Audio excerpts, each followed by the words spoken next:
नमस्कार दोस्तों, मैं हूं ब्रिज कुमार। उम्मीद करता हूं आप लोग अच्छे होंगे और साथ ही अपने परिवार का ख्याल भी अच्छे से रख रहे होंगे। आपको मालूम है कि सुशांत सिंह राजपूत के आज पूरे 2 साल पूरे हो गए। वो 14 जून 2020 को इस दुनिया को अलविदा कहकर हम लोगों से दूर चले गए। इतने दूर कि वहां तक पहुंच पाना मौत को गले लगाना है। दोस्तों, आज 2 साल में हम उन बातों को ला करके आपके सामने रखने की कोशिश करेंगे और कहाँ कमी रह गई, कहाँ पे चूक हो गई, कहाँ पे आखिरकार ऐसा क्या हो गया कि अभी तक कुछ भी निकल कर नहीं आ पाया है। आपको सुधीर गुप्ता याद होंगे, एम्स के डॉक्टर सुधीर गुप्ता, जिन्होंने सुशांत की मौत को सुसाइड बताया था।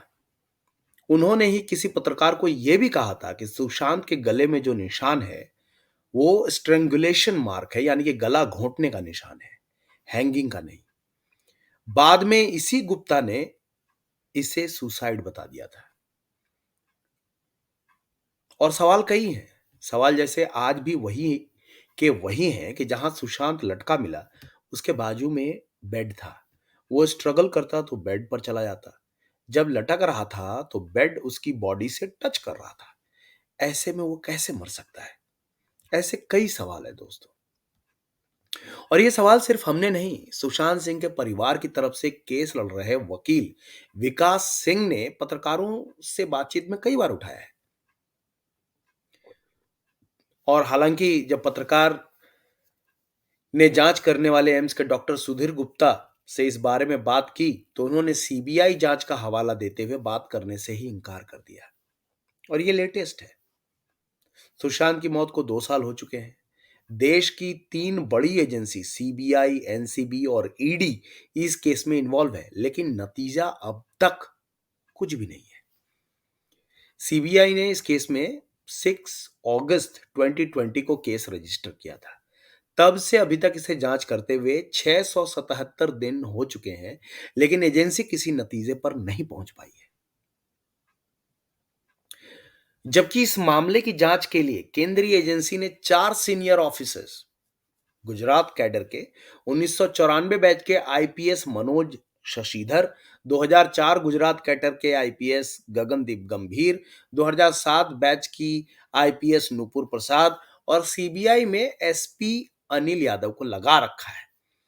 और सीबीआई के पीआरओ ने पत्रकारों को यह भी कंफर्म किया है कि टीम में अभी तक कोई बदलाव नहीं हुआ। मतलब कि मनोज शशिधर हैं, गगनदीप गंभीर हैं, नूपुर प्रसाद हैं और जिनकी हमने बात की, मनोज शशिधर हो गए, गुजरात के आपके गगनदीप गंभीर हो गए, नूपुर प्रसाद हो गए और अनिल यादव। तो ये 4 लोग शुरू से ही इस केस पे काम कर रहे हैं, लेकिन इस केस में कुछ भी ऐसा नहीं निकला है जो कि इस केस को अपसाइड डाउन टर्न कर दे या फिर कुछ हो जाए। अब कुछ चीजों पे अगर आप ध्यान देंगे, जो कुछ चीजें मैं आपसे डिस्कस कर रहा हूं, वो चीजें आपको भी बताने के लिए काफी होंगी कि आखिरकार क्यों हम इसे मर्डर का नाम दे रहे हैं। चलिए हम आपको मौत से 1 हफ्ते पहले के टाइम फ्रेम पे लेकर के चलते हैं। आखिरकार उस समय क्या हुआ? 6 से 14 जून 2020 का वो समय था जब सुशांत ने 3 चीजें बार-बार गूगल पर सर्च की। 3 चीजें, ध्यान से सुनिएगा। 6 से 14 जून का ये वक्त था जब सुशांत 3 चीजें लगातार गूगल पे सर्च कर रहे थे। पहला, न्यूज़ रिपोर्ट्स में आ रहा उनका नाम, बार-बार उनका नाम न्यूज़ रिपोर्ट्स में आ रहा था।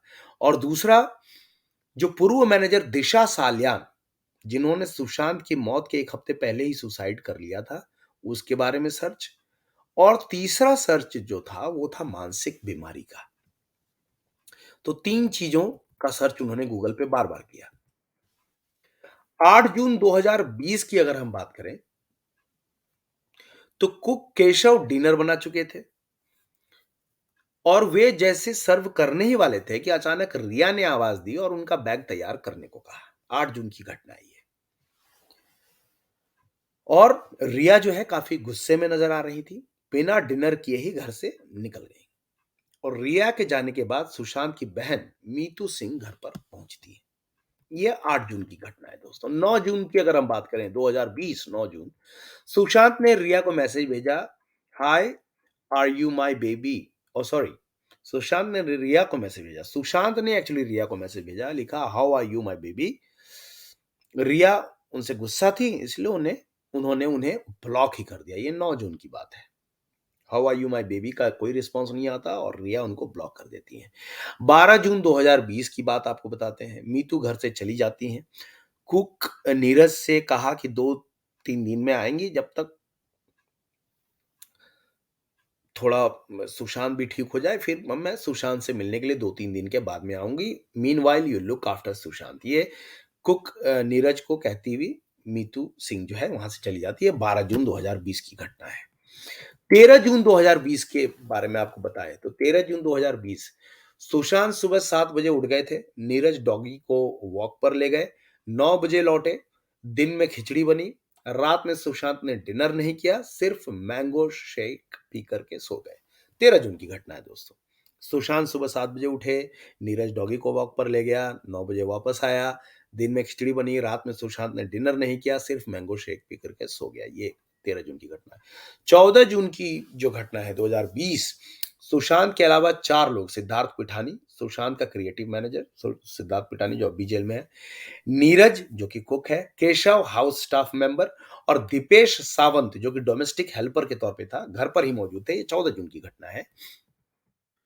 नीरज पुलिस को बताता है कि 14 जून को सुबह 6:30 बजे उठ गया था, ठीक है नीरज, और हमेशा की तरह डॉग को घुमाने चला गया। 8 बजे के करीब वापस आया। ये नीरज ने पुलिस को बताया है कि वह 6:30 बजे उठा, कुत्ते को लेकर घूमने के लिए निकला और 8 बजे वापस आ गया। फिर रूम और सीढ़ियां साफ करने लगा। तभी सुशांत सर रूम से बाहर आए और उन्होंने ठंडा पानी मांगा। पानी देते ही उन्होंने नीरज ने जो पानी दिया वो पानी वहीं पी लिया। उन्होंने मुझसे कहा, यानी कि सुशांत ने नीरज से कहा कि हॉल साफ है, मुस्कुराए और दोबारा रूम पे चले गए। अब यहां तक स्थिति तो बिल्कुल सामान्य लगती है। 9:30 बजे ये नीरज बता रहा है, ध्यान से सुनिएगा। तो 9:30 बजे नीरज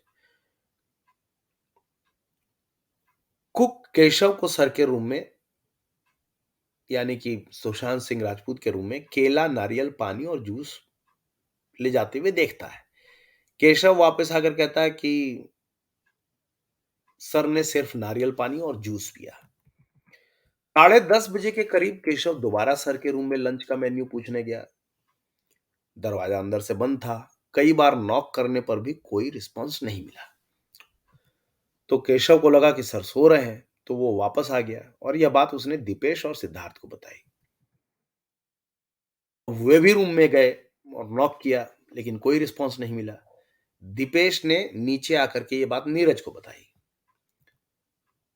जब नीरज भी सुशांत के रूम पे गया, लेकिन सुशांत दरवाजा नहीं खोल रहे थे।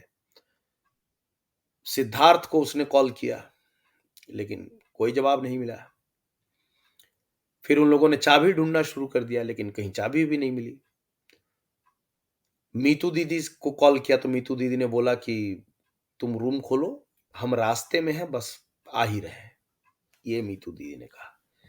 फिर सिद्धार्थ ने की मेकर को फोन किया। 1:30 बजे 2 की मेकर्स आए। उन्होंने काफी देर तक कोशिश की, लेकिन डोर नहीं खुल पाए। सिद्धार्थ ने उन्हें लॉक तोड़ने को कहा। अगले 5-10 मिनट में उन्होंने लॉक तोड़ दिया और फिर दीपेश ने उन्हें 2,000 रुपए दिए और ये चले गए। ये सारी कहानियां देखिए हम सबों को मालूम है, लेकिन मैं रिपीट कर रहा हूं इसलिए जरूरी हो जाता है रिपीट, क्योंकि आप देखिए, you have to understand and read between the lines what exactly went wrong, what exactly happened. फिर दीपेश आता है, डोर ओपन करता है, रूम में अंधेरा होता है, एसी ऑन था। दीपेश ने लाइट का स्विच ऑन किया। सिद्धार्थ जो है दरवाजे से आगे बढ़ा और जल्दी से वापस आ गया हड़बड़ा करके।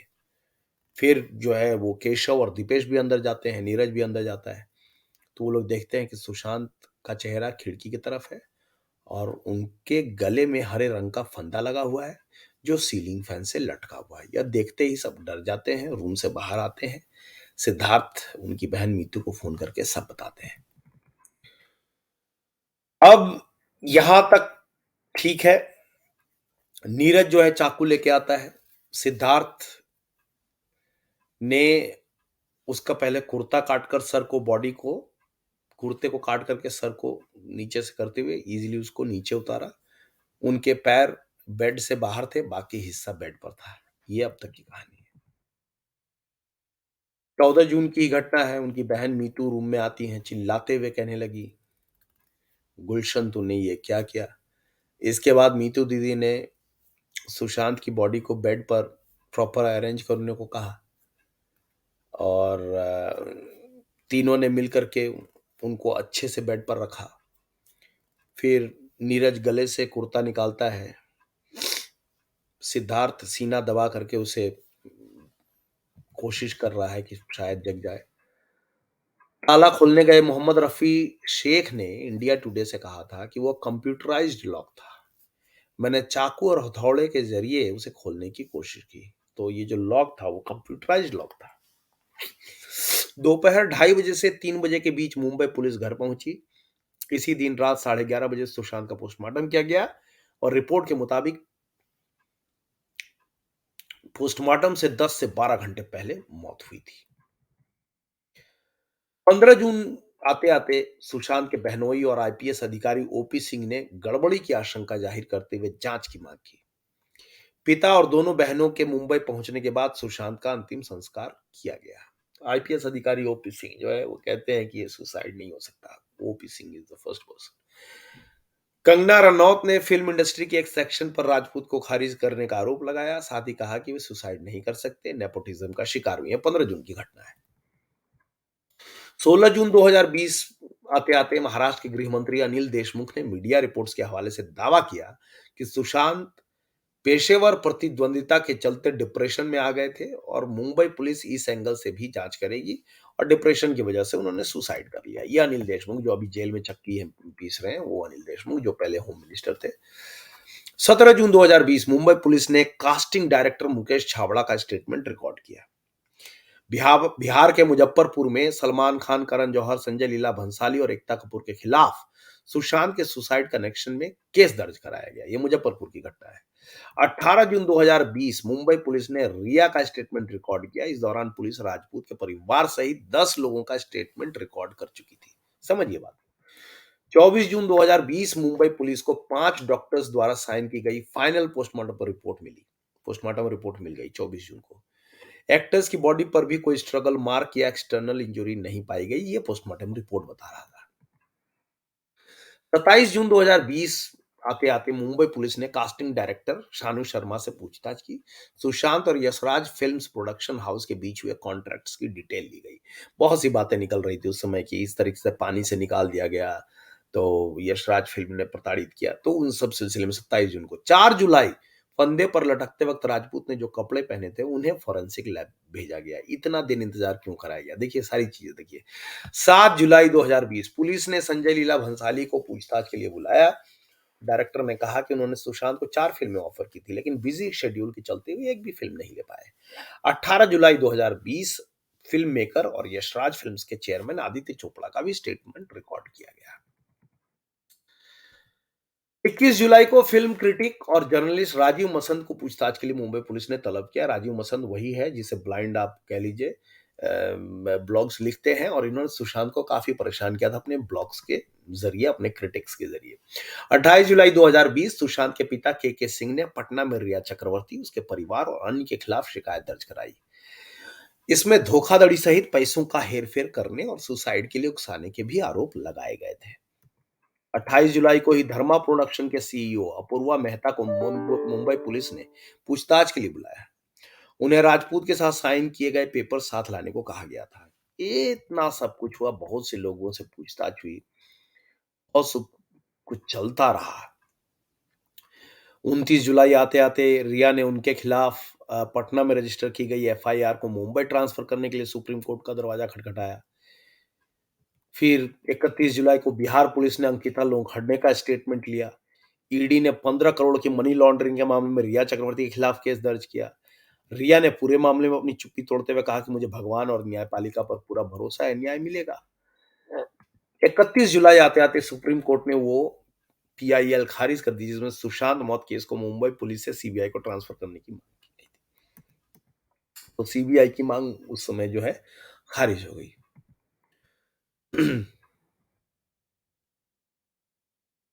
और देखते-देखते 5 अगस्त का वो दिन आता है जब बिहार के सीएम नीतीश कुमार की मांग के बाद केंद्र ने एक अधिसूचना जारी कर सीबीआई को मामले की जांच करने को कहा और 6 अगस्त 2020 को सीबीआई की एंट्री हो जाती है। सीबीआई की एंट्री तो हो गई, सब कुछ हो गया, लेकिन हुआ क्या? है ना? हुआ क्या? सीबीआई ने भी बहुत कुछ किया। सीबीआई की टीम फोरेंसिक एक्सपर्ट्स के साथ सुशांत के रेसिडेंस पहुंची। उनके कुक नीरज और उनके साथ रह रहे सिद्धार्थ पिठानी से भी उस वक्त रेसिडेंस पर जो जो जितने लोग थे, सीन क्रिएट करके बहुत कुछ जानने की कोशिश करी। कूपर हॉस्पिटल भी पहुंची टीम, यहीं सुशांत की ऑटोप्सी की गई थी, संबंधित डॉक्टर से पूछताछ भी हुआ। सुशांत के जो फ्लैटमेट पिठानी, नीरज और दीपेश सावंत से भी सीबीआई ने पूछताछ की। इधर बीच में एनसीबी ने भी रिया चक्रवर्ती और अन्य के खिलाफ प्रतिबंधित ड्रग्स की डीलिंग के मामले में क्रिमिनल केस दर्ज कर दिया। तो एनसीबी, सीबीआई, ईडी सब लोग मिलकर के काम कर रहे थे। रिया पहली बार सीबीआई के सामने पूछताछ के लिए पेश हुई 28 अगस्त 2020 को। सीबीआई की रिक्वेस्ट पर मुंबई पुलिस ने रिया को सिक्योरिटी मुहैया कराई और 30 अगस्त आते-आते सीबीआई ने रिया को पूछताछ के लिए लगातार तीसरे दिन बुलाया। उनके भाई शौविक को भी बुलाया, शौविक चक्रवर्ती। तो ये सब चल रहा था। ये इतनी सारी चीजें एक साथ चल रही थी। देख रहे थे कि ये सब कुछ हो रहा है और इन सब मामलों में देखते-देखते सब कुछ हुआ, सब कुछ चलता रहा। 7 सितंबर 2020 को रिया ने सुशांत की बहन प्रियंका सिंह के खिलाफ केस दर्ज करा दिया। फर्जी प्रिस्क्रिप्शन बनाकर सुशांत को दवाएं देने का आरोप लगा दिया। ये आरोप प्रत्यारोप चलता रहा, सब कुछ चलता रहा। लेकिन बहुत से श्रद्धा कपूर, अर्जुन रामपाल, बहुतों का नाम आया ड्रग्स में, है ना? लेकिन ले दे करके आप अगर देखिए तो हुआ क्या? सुशांत डेथ केस में सीबीआई ने आज तक न एक गिरफ्तारी की है, न ही कोई चार्जशीट फाइल की है। हालांकि सीबीआई ने इस मामले में रिया समेत 6 लोगों पर केस जरूर दर्ज किया था, लेकिन बीते करीब 1.5 साल में उसके हाथ में कोई भी पुख्ता सबूत नहीं लगा है। 1.5 साल सीबीआई को आए हुए हो गया, जबकि सीबीआई की टीम रिया के परिवार से घंटों पूछताछ कर चुकी है। सुशांत के स्टाफ और परिवार से भी लंबी पूछताछ हुई है। सुशांत के घर पर पूरे क्राइम सीन को रिक्रिएट किया गया है। कूपर हॉस्पिटल के डॉक्टर्स और मुंबई पुलिस के उन अधिकारियों से भी सवाल जवाब हुआ जो सबसे पहले पहुंचे थे। नवंबर 2021 में सीबीआई ने यूएस से भी मदद मांगी थी। सीबीआई सुशांत सिंह के ईमेल और सोशल मीडिया अकाउंट्स से डिलीट किए गए डेटा को देखना चाहती है। शायद इससे कोई लिंक मिले। ये डेटा सीबीआई को मिला या नहीं, इस बारे में भी कोई जानकारी नहीं है। अब पत्रकार जो है, जर्नलिस्ट जो है, जनता जो है, सीबीआई के पीआरओ से इस बारे में जानकारी मांगी तो वो कहती है कि जांच जारी है। अभी हम इस पर आपको ज्यादा कुछ नहीं बता सकते। अब अगर अंदर की बात आप माने तो सीबीआई कह तो रही है कि फाइल क्लोज नहीं हुई है, लेकिन सीबीआई के जो सीनियर ऑफिसर हैं वो कहीं ना कहीं कंफर्म कर रहे हैं कि यह सुसाइड का मामला ही है और हम बस ये जानने की कोशिश कर रहे हैं कि उन्होंने ऐसा कदम किन परिस्थितियों के चलते उठाया। ये एक बहुत बड़ी बात है। अब सुशांत से जुड़े मामले में जितनी भी गिरफ्तारियां हुई हैं वो एनसीबी ने ही की है। एनसीबी के मुंबई जोन के जो हेड रहे हैं समीर वानखेड़े, उन्होंने कम से कम 30 से 31 लोगों को आरोपी बनाया। इस केस में कुल 8.5 किलोग्राम जो है ड्रग्स बरामद हुए। पूरे गैंग के बारे में बातचीत हुई। सिद्धार्थ पिठानी सहित कई लोग अभी भी जेल में हैं। लेकिन कुछ लोगों का कहना है कि सुशांत के जो ये पूरे केस को का कहानी को ट्विस्ट देने के लिए पूरे ड्रग्स के मामले को घुसाया गया। और आर्यन खान की जब सच्चाई बाहर आई है तो लोग और भी ज्यादा बखेड़ा खड़ा कर रहे हैं। ईडी की जब एंट्री हुई तो आपको मालूम है कि सुशांत के पिता के सिंह ने पटना में जो एफआईआर दर्ज करवाई थी कि कम से कम 15 करोड़ रुपए का गबन जो है किया गया है रिया चक्रवर्ती की तरफ से। हालांकि ईडी को भी हाथ कुछ नहीं लगा, ईडी भी कुछ नहीं कर पाई, है ना? आखिरकार इनको कौन चला रहा है, कौन क्या कर रहा है। भूषण बेलनेकर के बारे में आपको बताते हैं, आपने ये नाम शायद ही बहुत ज़्यादा सुना हो, परमवीर सिंह का सुना, सचिन वाजे का सुना, लेकिन क्या आपने भूषण बेलनेकर का नाम सुना है? ये ध्यान से सुनिए। सबसे पहले मुंबई पुलिस के सीनियर इंस्पेक्टर भूषण बेलनेकर, ये वही शख्स हैं जो 14 जून को अपनी टीम के साथ सबसे पहले सुशांत के फ्लैट पर पहुंचे थे, भूषण बेलनेकर। और अगस्त 2020 में सीबीआई ने भी बेलनेकर को पूछताछ के लिए तलब किया था। जब पत्रकार उनसे बात करने की कोशिश करने लगे तो भूषण बेलनेकर ने कहा कि अभी कहीं बैठा हूं, बात नहीं कर सकता, और सुशांत के बारे में तो मैं कतई बात नहीं कर सकता। मुंबई पुलिस ने प्रोफेशनल जांच नहीं की, इसलिए सबों को शक है। सुशांत सिंह की मौत के समय बिहार के डीजीपी रहे गुप्तेश्वर पांडे का कहना है कि सीबीआई की जांच पूरी होने का इंतजार करना चाहिए, अनुमान लगाना सही नहीं है। वो ये भी कहते हैं कि 2020 में मुंबई पुलिस ने हमें जांच करने से रोका, हमारे अफसर को बेवजह कैद किया, इसलिए पूरे देश को शक हुआ कि दाल में जरूर काला है। फेयर इन्वेस्टिगेशन नहीं हो रहा है, इसलिए मामला सीबीआई के पास गया, अब जांच पूरी होने का इंतजार कीजिए। अच्छा, ये ओपी सिंह, वही ओपी सिंह जिन्होंने सबसे पहले ये कहा था कि दाल में कुछ काला है और ये सुसाइड नहीं है, वो भी अब पत्रकारों से बात करने से कतराते हैं, बात नहीं करना चाहते। तो चार्जशीट फाइल होगी, फिर देखिए क्या होता है। सुशांत के पिता का भी यही मानना है, परिवार का भी मानना है कि मामला कहीं अटका है, पता नहीं कहाँ अटका है। जहाँ सीबीआई के पास है, वही बता सकते हैं कि हम लोगों से 2020 में दिल्ली में ही बात हुई थी। इसके बाद से कोई नहीं हुई है। एजेंसी ने हमसे संपर्क भी नहीं किया। तो सुशांत के परिवार के वकील विकास सिंह का कहना है कि परिवार का अब भी वही स्टैंड है जो 2 साल पहले था। हमें लगता है कि सुशांत का मर्डर हुआ है। परिवार उम्मीद में है, लेकिन वकील साहब भी गायब हैं। वकील साहब की भी कोई खबर नहीं मिल रही है। तो इसीलिए क्या चल रहा है ये तो कहना बहुत मुश्किल है। दोस्तों, 2 साल हो चुके हैं और दिल बैठा जा रहा है। लोग परेशान हो रहे हैं, जितने भी एसएसआरियंस हैं वो परेशान हो रहे हैं। हिम्मत जवाब दे रही है, आत्मविश्वास टूटता जा रहा है। लेकिन सच जो है वो अब भी चीख-चीख कर यही कह रहा है कि सुशांत के साथ गलत हुआ, सुशांत की हत्या हुई। अब इसे राजनीति, आप कह लीजिए, एनाकोंडा की तरह निगलने को तैयार है। अंधेरा जो है उजाले को ढकने की कोशिश कर रहा है और ऐसा लग रहा है कि देश में न्याय जो है वो राजनीति के आगे झुक गई या बड़े रसूखदार लोगों के सामने झुक गई। बाकी आप लोग अपना ध्यान रखिए, ख्याल रखिए। आप लोगों से मिलते हैं तुरंत ही जैसे ही वक्त मिलेगा। वंदे मातरम।